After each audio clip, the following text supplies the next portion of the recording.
Today we're talking about socialism, and we're not talking about Karl Marx. Today we've got Jesse Brown visiting us from the Indianapolis City Council. Proud to be our one and only Socialist City Councilor here in Indy. #1 socialist in Indianapolis.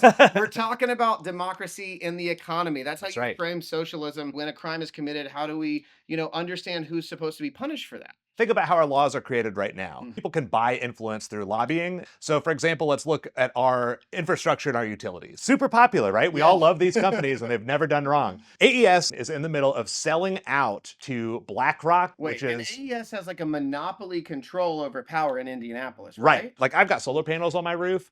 I don't get to sell the energy they create back to the grid for as much as AES could turn around and sell that to somebody else. So they're Wow. allowed to profit off of something that I add to the grid. Shouldn't that be considered a crime? Under capitalism, because it makes money and the people who make money write the laws, it's considered just good business practice. We're talking also about wage theft and shoplifting. That's right. And So, like, so, if I grab let's say I grab a candy bar and I right. start to walk out, and the guy says, "Hey, wait, I caught you on camera. We're calling the police." The police will show up and maybe arrest me. You could get your face down on the hood of the police car. You could Yeah. be put in cuffs and then, taken for booking. Like that Yeah. could happen based on stealing a candy bar. But But if you try to call and say, hey, my boss had me working off the clock for an hour, that'll start maybe a very long Department of Labor investigation. Certainly no police officer is going to come and put your boss in cuffs. And is it because there's so much more shoplifting than wage theft, do you think? Is that why? I don't think so. I even looked up and it said back in 2014. Oh, a little kitty break. Back in 2014, they said $50 billion.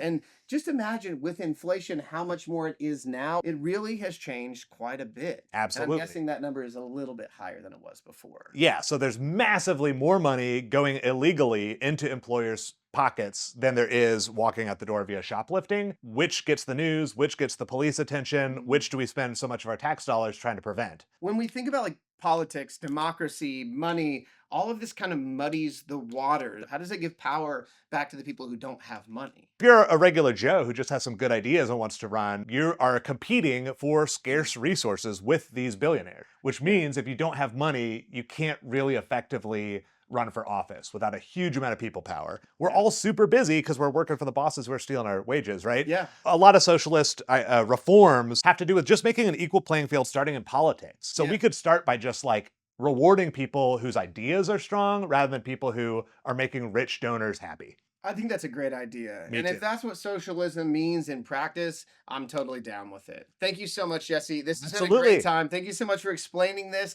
in the context of the economy and in the context of politics. I hope that helped you all at home. Thank you so much for watching. Yeah, thank you, MF Fred. Peace.